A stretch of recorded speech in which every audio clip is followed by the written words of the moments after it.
Okay. Excuse me. Let's talk about a quick intro. Well, maybe not so quick. Intro to financial statements as we enter into finance in our basic business understanding. So, the users of financial information internally to the company include managers who plan and organize and run a business. Excuse me. One of those mornings. Okay. Users of financial information want to know specific types of information, like do we have cash to pay the bills? What is our per unit costs? Do we have enough money to give raises this year? Which product is most profitable? External users of financial information include investors, creditors, and others like regulatory agencies, tax authorities, customers, labor unions, economic planners. So this is actually interesting because as a private company, we can avoid some of these external external seekers of information. And if we don't borrow money, we can even eliminate some more. But just keep in mind that lots of people have an interest in the finances of a business. Some because they need to, and some because they want to. And me being a privacy person, I would try to limit the people who have access to our information to just the people who absolutely have to. The types of questions that external users may ask is, are they earning enough? For an investor, that might be a key question. For a creditor, that might be a key question. How is this company comparing to the competition? Will the company be able to pay its bills? Again, a creditor question, maybe a tax question, maybe just a local interest question. There are three major types of business activities that finance comes into play, or these financial statements come into play. Financing, investing, and operating. I'm going to take these kind of one by one. So, financing activities, these include borrowing, which creates liabilities, and we'll talk about this in another lecture. Liabilities are what you owe, and examples can be bank loans, debt securities like bonds, and goods on credit, which of course are the most common. When you purchase, as a business, as you purchase goods and services, oftentimes you don't need to pay for them immediately. You can pay for them in 10, 20, 30 days. A second financing activity is selling stock. And selling stock creates shareholder equity. Okay. The shareholder equity. And shareholders' equity, liabilities, and assets have a special relationship, which we'll talk about in a few minutes. Investing activities include these things: obtaining resources or assets to operate the business. Land, buildings, vehicles, computers, furniture. So kind of capital investments or assets. We invest in assets. Operating activities is just as you would expect. These are the primary activities of running the business. Selling the goods, producing the goods, providing the services, advertising, paying employees, paying utilities, and so forth.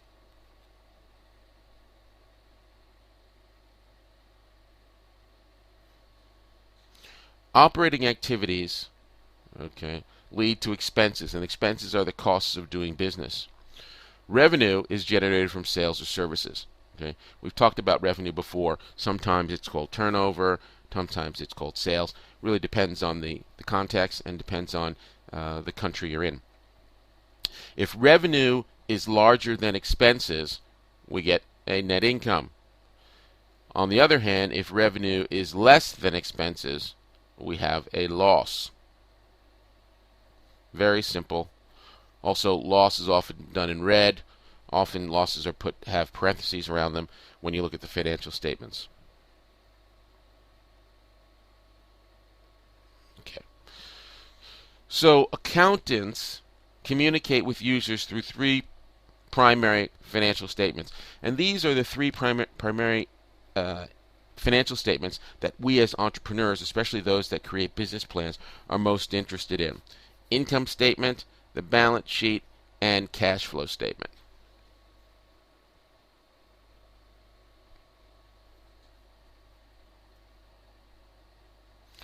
The income statement is a report that demonstrates the operating success or failure for a period of time.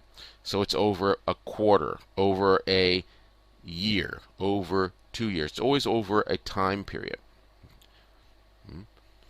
And if revenue, as we said, is larger than expenses, we have a net income.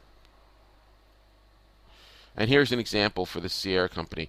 Here had revenue of $10,600, expenses of $7,740, leaving a net profit of $2,860, and a net profit looks like before tax as well.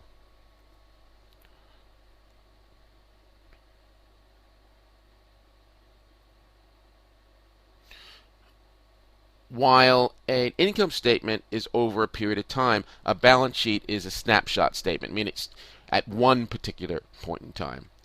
And it demonstrates, it shows the liabilities, how much do we owe. It also shows the assets, what we own, and it shows what's the residual amount.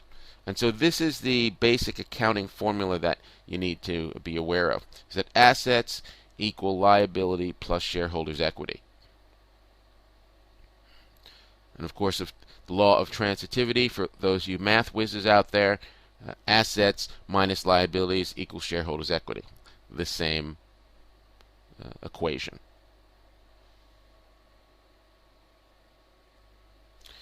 And here's a quick and simple balance sheet. Okay, generally balance sheets start with the most liquid item. And when I say liquid, meaning the item that is closest to cash. So cash, accounts receivable, supplies, equipment, $23,200. We have a note. We owe someone $5,000, and we have accounts payable. Actually, this statement should be the other way. It should have accounts payable above notes, but be that as it may, $7,000. Okay, and so we know that $23,200 minus $7,000 is going to be our equity, and it is $16,200, and it's made up of two items: common stock and retained earnings. This common stock amount is a little bit tricky.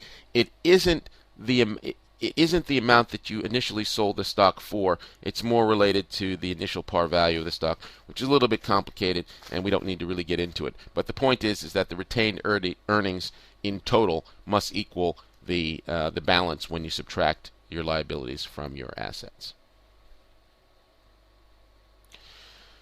Cash flow statement may be the most important when we're operating the business, especially when we're operating, well, not especially when we're operating a startup, but certainly when we're operating a startup, we need to keep an eye on our cash, because you can't pay bills with profits.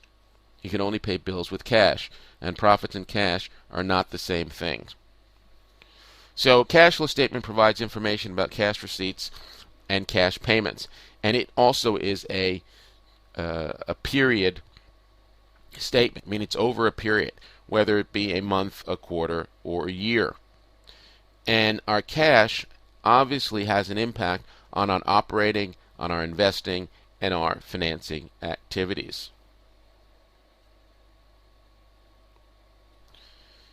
The cash flow statement shows where our cash is coming from, how our cash was used,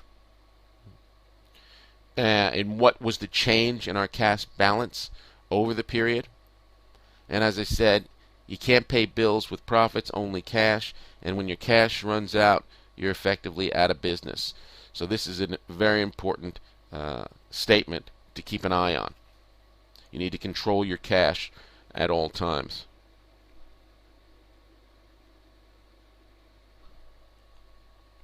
So here's a cash flow statement. There are a number of different ways that you can do your cash flow statement.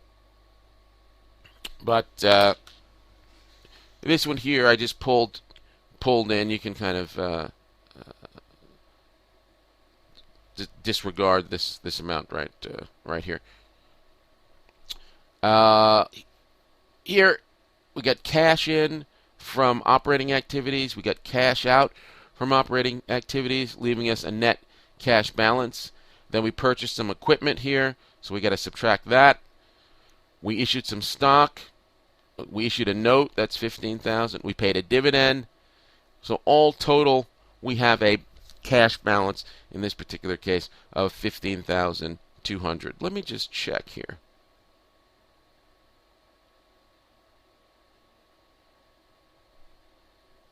Let me just check here. No, I didn't include the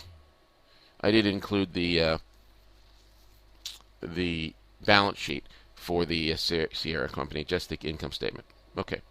So, as a quick overview, we should know what assets are, or we should know what liabilities are, we should know what shareholders' equity is, and the basic accounting equation, which is assets equals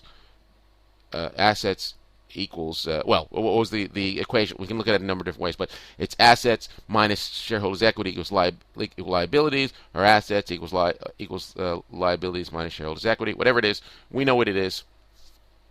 It's the basic accounting equation. Just to show it to you again. There it is. Assets equals liabilities plus shareholders' equity. Assets equals liabilities plus shareholders' equity. Okay. Just to clear up any things I may have said. Okay. Assets equals liabilities plus shareholders' equity. Good. Just to recap, assets are the resources that are owned by the business. Cash, accounts receivable. Again, accounts receivable. If we sell something on credit, we sell something and the people have to pay us in 30 days. That's an asset that we have. It's not cash, but it soon will be cash. Inventories, buildings, furniture, fixtures, equipment, and supplies. Liabilities arise when we owe someone some money. Notes payable, okay, accounts payable, interest payable, salaries payable. It's good to keep in mind that if we have interest that we need to pay that's coming up, that is a liability. If we have salary that we haven't paid yet, we have a liability. So these things are important to keep in mind. And just to drill down again in shareholders' equity a little bit, it's kind of, if all the assets were sold to pay off all our liabilities, all that we owe, whatever is left would be the shareholders' equity. And that is a combination of the paid-in capital and the retained earnings. So again, it's what would be left if we sold everything. Now, sometimes this shareholders' equity is called net worth, and it's kind of net worth in the sense that if we sold our assets and paid our bills, it's what's left over, but it doesn't really determine the value of the company. Okay. The value of the company is determined on the profitability of the company today and into the future. It's based on what potential investors feel that the value is. It's not really based on the net, quote-unquote, net worth of the business. Accounting equation again, assets equals liabilities plus shareholders' equity. Important to have that down. Now, let's take a quick break here. What I'm going to talk about next is some additional elements you need to have in your financial statement. So when you're looking at a financial statement, you have an understanding of what is all this extra stuff.